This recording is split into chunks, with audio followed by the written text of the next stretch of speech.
Okay, ladies and gentlemen, so the Travis Kelce and the George Kittle deals have rolled in.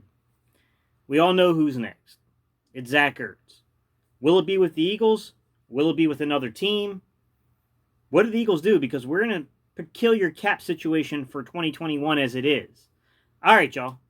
Let's jump into today's topic.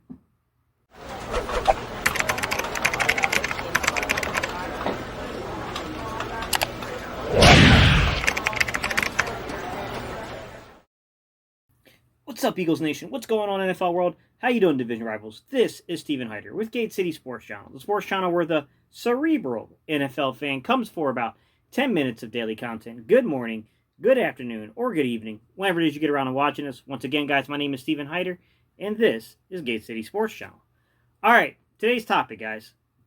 It's time to talk about roster construction with the Eagles because these two contracts coming in were a big puzzle of what the Eagles will need to do.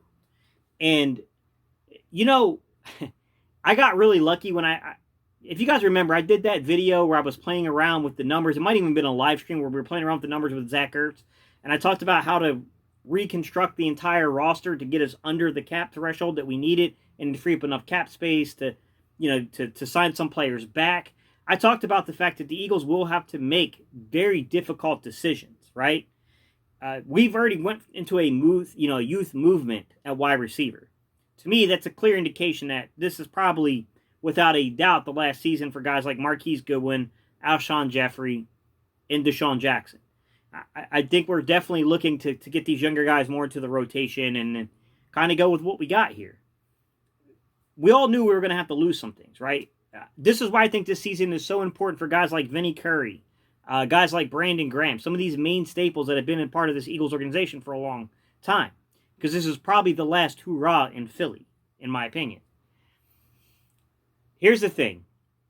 I got really close to predicting those numbers, guys, if you go back and look at that video. And I'll be honest with you, I pulled it out of my butt.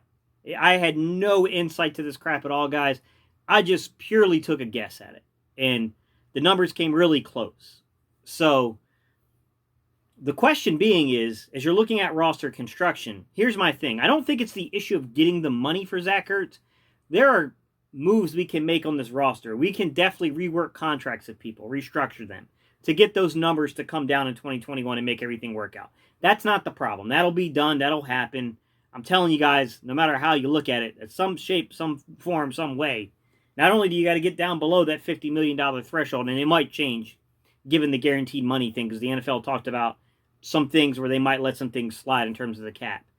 But in addition to that, getting additional $10, $20 million freed up to re-sign players, sign new players, because you only have 40-some players under contract after all these new guys, after you make some roster changes here, right? And you got to figure out your secondary. You got a lot of things to figure out.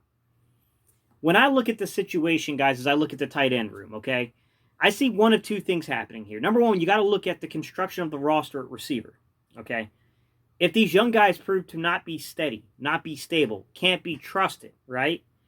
And we can't roll into a season trusting Greg Ward Jr., with Jalen Reagor, with J.J. Arcega-Whiteside, with John Hightower, and with Quez Watkins. And I think you got an issue on your hands when it comes to Zach Ertz, right? Because now you might have to find a way of getting a D-Jax or an Alshon back under a reasonable contract sum. Mind you, they're still underneath contract for 2021. But we all know that it's probably going to be the axe for those guys. If those guys can't prove to be reliable, then you got a problem on your hand. That could be a dooming situation for Zach Ertz.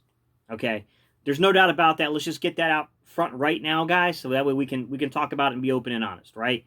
The performance of the young guys will indicate the future of the roster construction, right? Because if these young guys can show us that they're the real deal, that these kids are the future of this organization around Carson Wentz, then I don't think it's going to be a big stretch for the Eagles to keep two tight ends that happen to be two of the best tight ends in the game, because you're going to have quite a few years before you got to worry about paying that wide receiver position.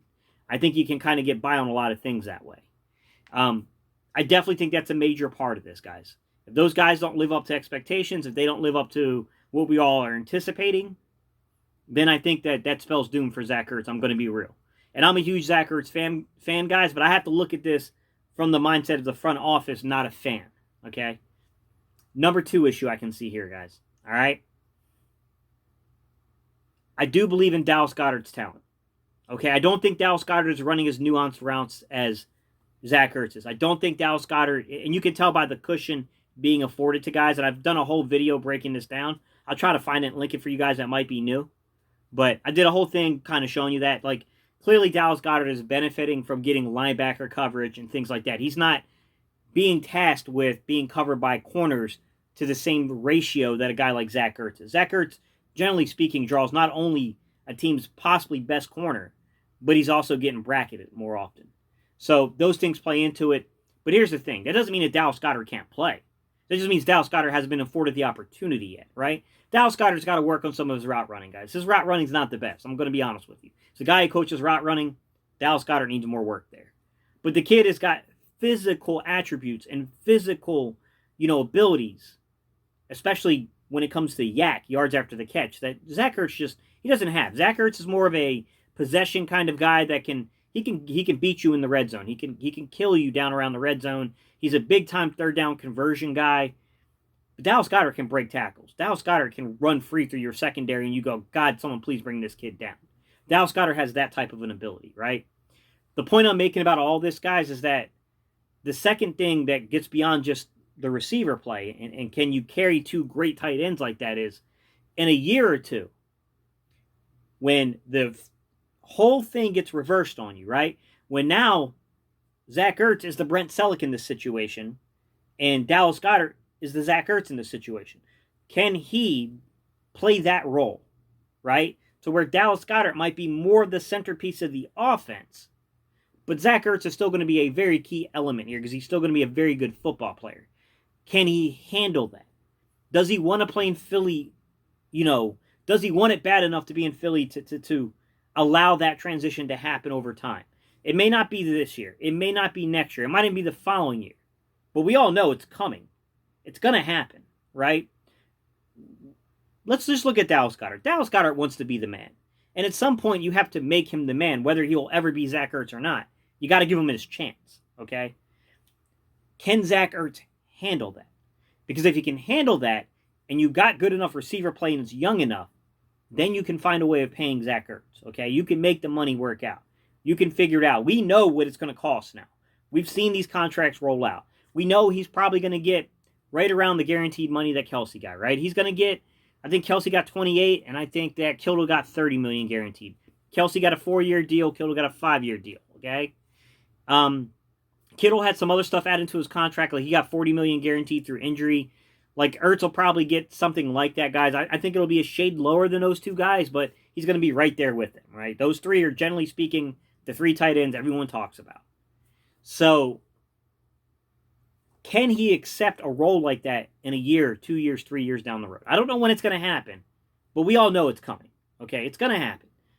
Listen, time is undefeated, guys. We all know this. As much as I love Zach Ertz, and as good as a receiver he's been, so is Brent Selleck, right? I mean, come on, man. We've had a lot of guys throughout my time here as a Philadelphia Eagle fan. I mean, going all the way back to Keith Byers' day, to where we've had really good tight end play for a very, very long time. Time is undefeated. Time catches up to everyone. It will catch Zach Ertz at some point, too. So can he be willing to accept a role that might be different? That's going to be another huge part of this discussion, guys, when it comes to this. And then the last part of this is going to be from the Eagles' perspective. What do you do from a personnel perspective, right? Because if you want to roll away from or devolve away from a lot of 12-man personnel, you still want to play 12-man. I'm not saying you discard 12 and 13-man personnel altogether, 2 and 3 tight end sets, guys.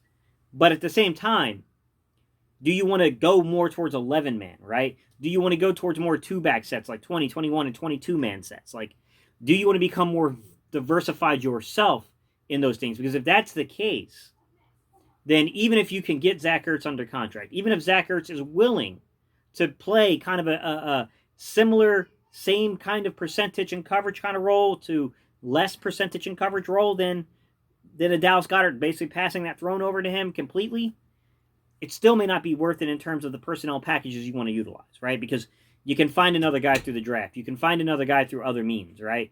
There are a lot of different ways to go about this, okay? There's a lot going on here, guys.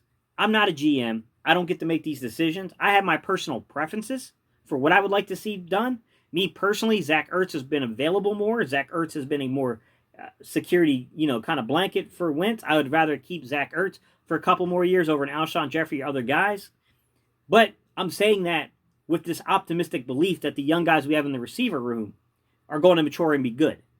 If that changes and that's not true, then that shifts my perspective personally. So these are my thoughts on this, guys, but you already know I'm going to ask you. What do you think, guys? We know the numbers now, okay? I just laid out the scenarios to why it may or may not happen, the things that a front office would have to consider. What do you think, guys? I mean, this is not an easy decision to make, okay? Putting X amount of dollars into the tight end position does mean subtracting money from other positions, okay? That's just a fact. That's just a reality. If the young kids turn out, we've bought ourselves times with that, right? We have time, okay? But at the back of your mind, it's always creeping up, guys, and you know that. All right, y'all, you know how we end these videos. We do a little E-A-G-L-E-S. All right, y'all, let's go Eagles.